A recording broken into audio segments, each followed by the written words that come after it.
Stocks stage a recovery after a soft start today. Nifty, Sensex inches up to day's high. Realty as well as IT stocks, while energy and financials track. Paytm founder Vijay Shekhar Sharma and Paytm's nominee make way for former bankers and bureaucrats on the Paytm Payments Bank board in a move aimed at boosting regulators' confidence. Will it remains the big question.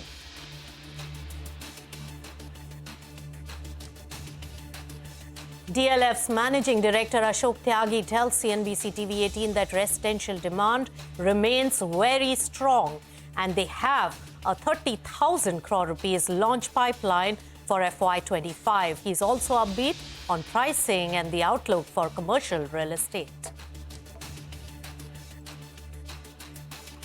Whirlpool Corp CEO Mark Bitzer says he is long-term bullish on India and the 24% stake sale in the Indian arm was an asset arbitrage. The comment raises questions on valuations and hurts the stock.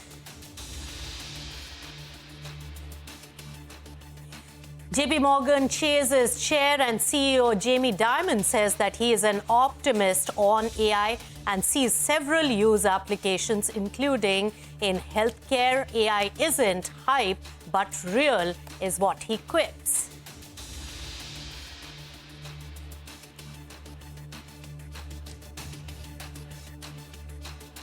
Hello and welcome. You've tuned into Business Lunch. I'm Nisha Podar. With me, as always, is my co-anchor Pavitra Parekh. So, Pavitra, after a soft start today, the market has come a long way in terms of recovery. And it's green on the screen all across. Let's take stock of where the markets are at lunch hour today. Totally fueled, I would say, closer to day's high. Nifty 50 around 22,196 points, which means it's an uptick of over 100 points from its opening trade. Sensex 2 gains close to 300 points, 290 at this point. Bank Nifty is absolutely flat at the moment, but with a green bias, I would say. And mid-cap index, that's also flattish, but gaining in trade.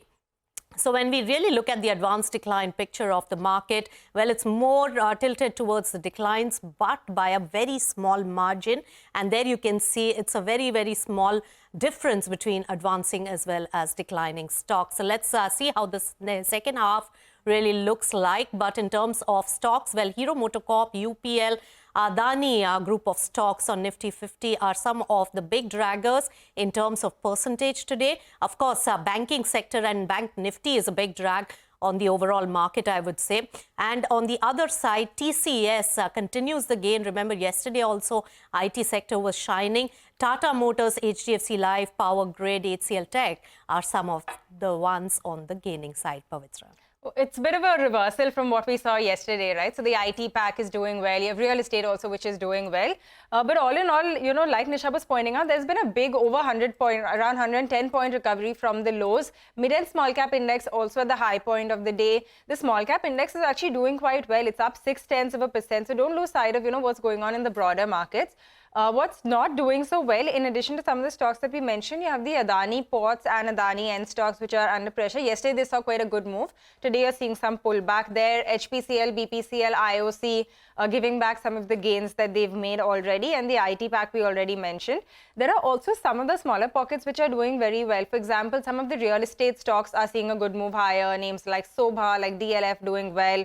You have, you know, these stocks which have moved a lot, names like Realty, Irida, you have BML, all of these also seeing a good move. So there's a lot of action, even though, you know, on the surface, it does look a little bit quiet right now. But let's actually kickstart the show by talking about Paytm. There's always news flow around that. And the stock is now in focus because Vijay Shekhar Sharma has resigned from the board of Paytm Payments Bank. Ritu is here with all of the details. Ritu. Well, Vijay Shekhar Sharma has resigned from his position as part-time chairman and board member of Paytm Payments Bank as part of the reconstitution of the bank's board. This new board will have 4 new independent directors, including 2 retired IAS officers, Rajni Shekhri Sibbal and Debendranath Sarangi, along with 2 former public sector bankers, the ex-Central Bank of India chairman Srinivas Sridhar and the former ED of Bank of Baroda, Ashok Kumar Garg. 197 Communications has also withdrawn its nominee Bhavesh Gupta from the board of the bank, and this new board will now consist of these 4 new appointments, along with Arvind Kumar Jain, who is the former ED of Punjab and Sindh Bank, and Surinder Chawla, who is the MD and CEO of Paytm Payments Bank, that were already on the board. Now, Paytm said this new board is going to lead all future businesses of Paytm Payments Bank from now on, and the bank will also now appoint a new chairman very soon. Remember, Vijay Shekhar Sharma holds 51% stake in the bank in his personal capacity. The rest is held by 197 Communications, and with this board overhaul, with Vijay Shekhar Sharma stepping away, it's really a message to the regulator that there will be an arm's length distance between Paytm and the bank and a decoupling of the businesses, so to speak, which we understand is one of the key concerns that was raised by the regulator when it imposed restrictions on the bank. Now, a board member that we spoke to indicated that this new board has been brought in squarely to focus on compliance issues and to rectify regulatory lapses. So at this point, it is a fight for survival for the bank and a message to the regulator that it is attempting to get its house in order. But will it be enough to change the regulatory stance on the bank? We'll have to see. Now, Macquarie in its note, for instance, said that the founder is trying to salvage some value from the bank by sending a message to the regulator that he is willing to give up control of Paytm Payments Bank, and if at all the bank is allowed to carry out operations, it will provide some additional profitability for Paytm as well. All right, thanks Ritu for that, and it's a very big development at Paytm's payments banks. Now, in a block deal last week, Whirlpool's promoter entity sold 24% stake, consequently bringing their stake down to 51% in the India entity. Now, speaking to CNBC, Whirlpool Corporation CEO Mark Bitzer says that higher valuation is the main reason behind India's stake sale. He adds that they are bullish on the business growth prospects in India. Let's listen in. We're not leaving India. So first of all, to put it in context, we kind of divested a big part of our China business. We sold Russia. We acquired the very attractive InSinkErator business in Wisconsin. And India, we basically took our share down to 51%. It was, frankly, I mean, we believe in India in the long term. But if you have a business which is trading at 50 times multiple and your own company trades a lot lower, it's basically an asset arbitrage. That's what it is. But we really believe in the long-term future growth of India. All right, that is the Whirlpool CEO calling it an asset arbitrage. The stock, however, is not really taking it. It is under pressure in today's trading session. But moving on, now let's focus on where Go First is really headed. Sources tell us that lenders are not really comfortable with upfront offers from the bidders. Ritu is back with us to tell us more about this. Ritu, what are you picking up?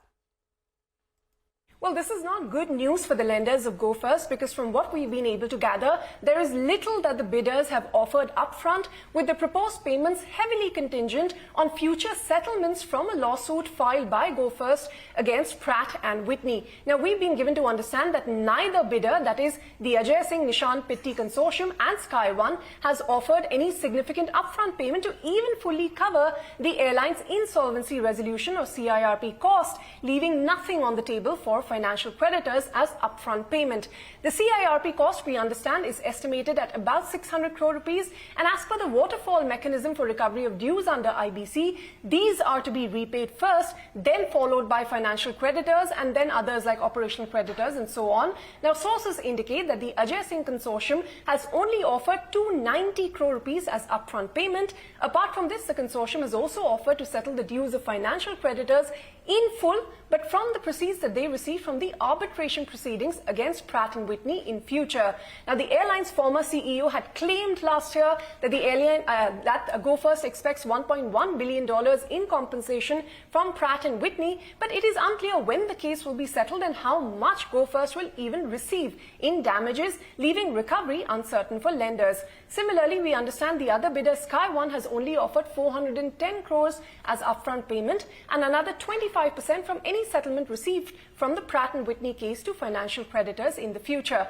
Remember, the financial creditors, that is Central Bank of India, Bank of Baroda, IDBI Bank, they've claimed more than 3,700 crores from the airline. So at this point, not much for them on the table. Of course, negotiations will now begin, so we'll have to see what final offers both the bidders come up with.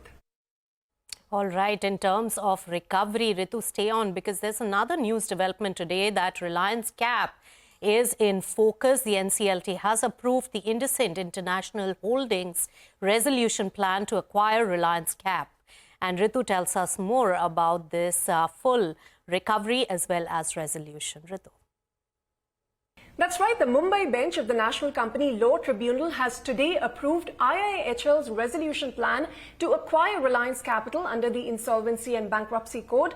Now, IIHL is Indices International Holdings Limited, which is a Hinduja Group company. As we've been reporting, it was in June last year that the Committee of Creditors had approved IIHL's plan with a 99.6% majority to acquire Reliance Capital. They had made an all-cash upfront offer of 9,861 crores to acquire RCap, and this included about 9,661 crores as payment to the financial creditors and another 200 crores to the Committee of Creditors for capital infusion into Reliance General Insurance. Apart from this, some cash on the books of Reliance Capital will also be distributed among the lenders that have made total claims of more than 25,300 crores under the IBC against Reliance Capital. Now, while this important NCLT approval is in place, keep in mind that the other suitor that was earlier in the fray, which is Torrent, they have challenged this resolution in the Supreme Court, which is still being heard. So whatever the outcome from there is, that will of course be important to monitor what the Apex Court has to say in the matter. But as of now, NCLT giving its nod for the Hindujas to acquire Reliance Capital. All right, Ritu, thanks a lot for getting us all of the details on this important story. With that, we need to get into a short break. But on the other side, we're going to show you something really cool, a look at the world's first transparent laptop. Stay tuned, we'll be back in 2.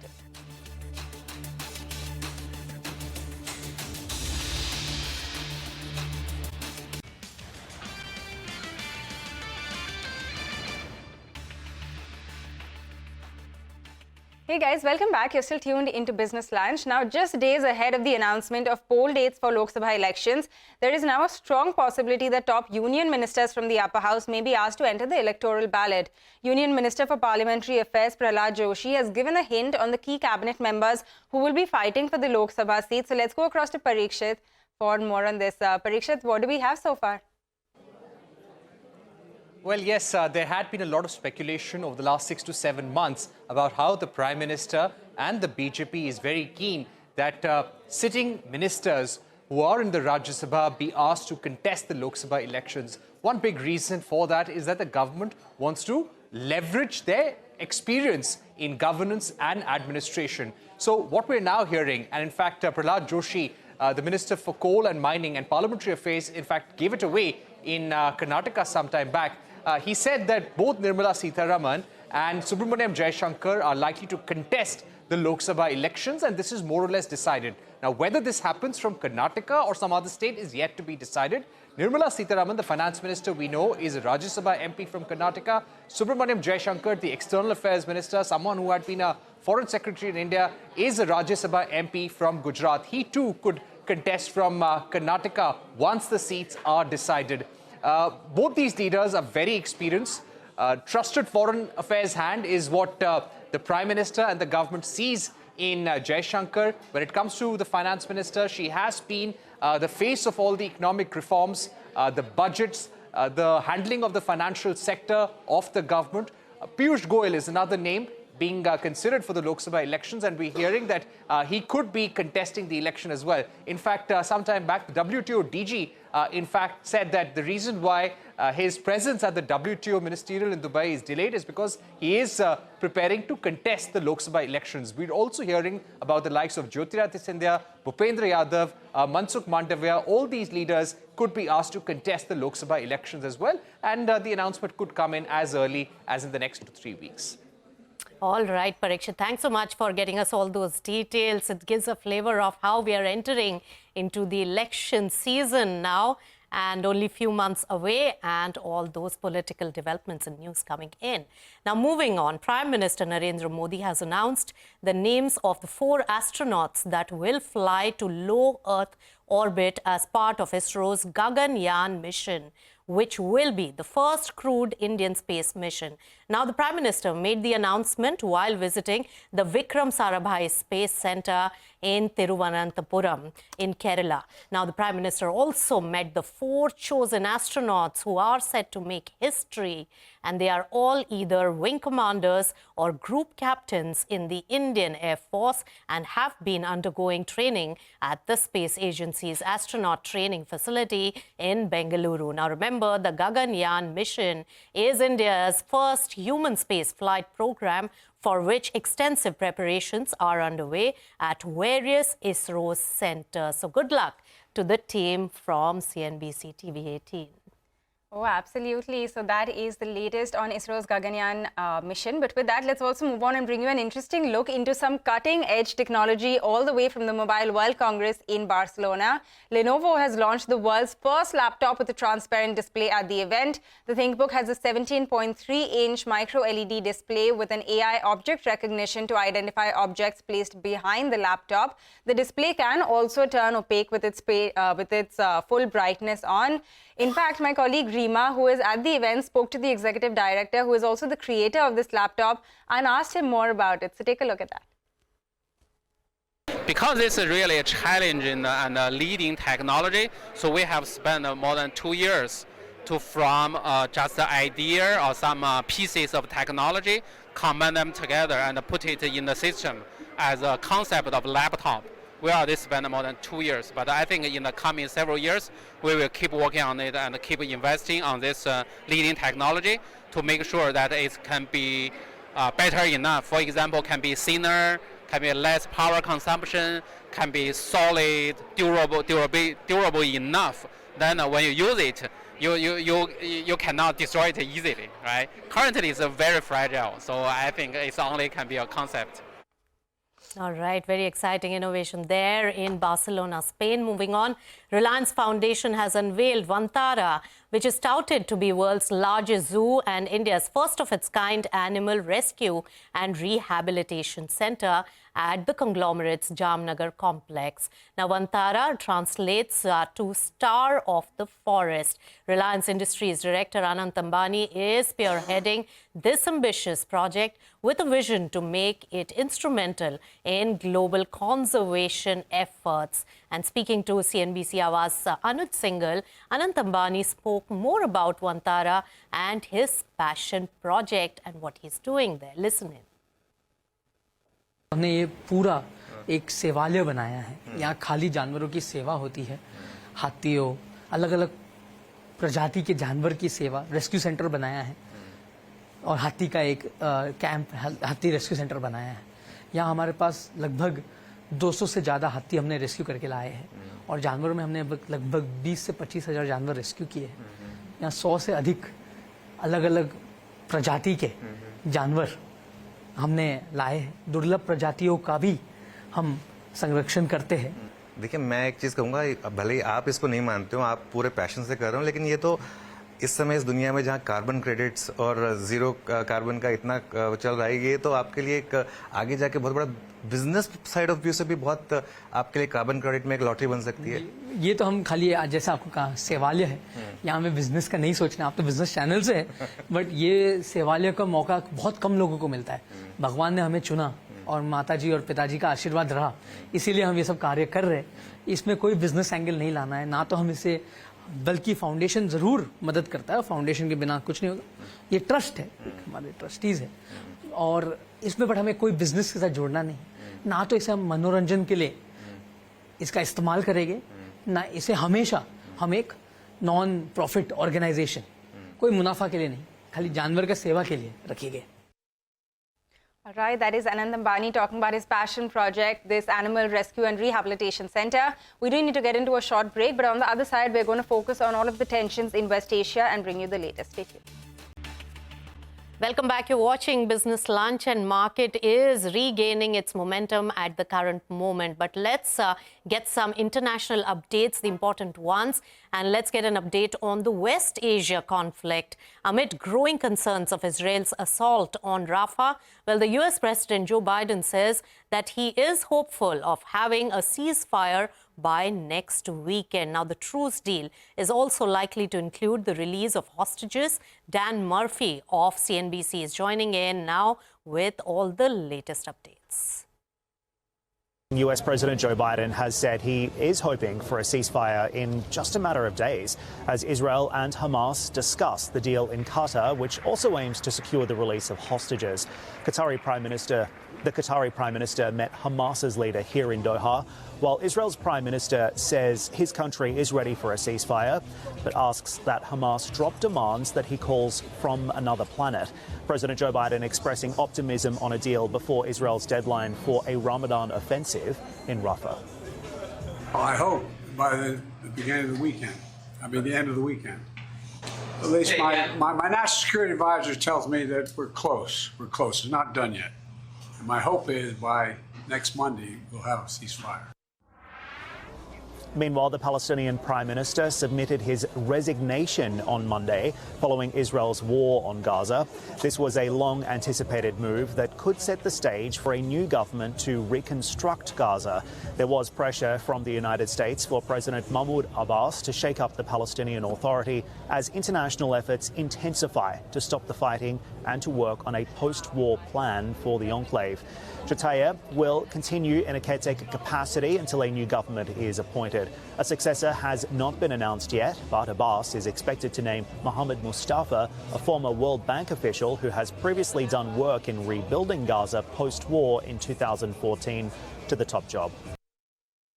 All right, that is the latest that is coming through from the conflict in West Asia. The US now pushing for a truce. But with that, we're completely out of time on this edition of Business Lunch. Thanks for tuning in. We have Mid Cap Radar up at 2.